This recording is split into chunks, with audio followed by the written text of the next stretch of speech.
Okay, so we're going to go ahead and download our software that's going to manage our virtual machines. So the software is called VirtualBox. So we're going to go to www.virtualbox.org. Okay, so it's pre-filled for me, so I'm going to hit enter. All right, we're going to click on this download section over here. And we're going to download VirtualBox 5.0.10 for Windows host. Now this version, it could be different for you. If it says a different version, it's not a big deal. So we'll just click the x86/AMD. And we'll hit save. Okay, we'll view this download.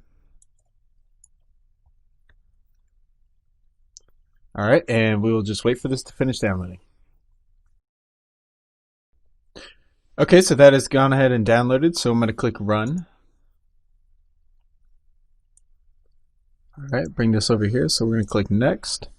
And we're just going to go ahead and leave all these options checked, and we'll select next again.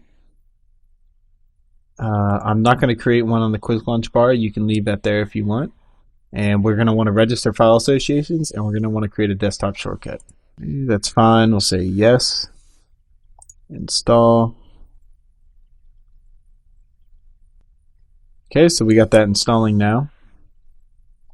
It's asking me, would you like to install device drivers or device software? Now we're going to want to go ahead and say yes, install. Okay, so we're going to go ahead and say start Oracle VM VirtualBox after installation. So leave that checked and click finish. All right, and there we go.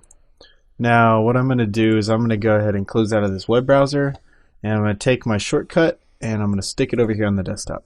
So now that we got this installed, we're ready to go ahead and download Server 2012. So I'll see you in the next lecture.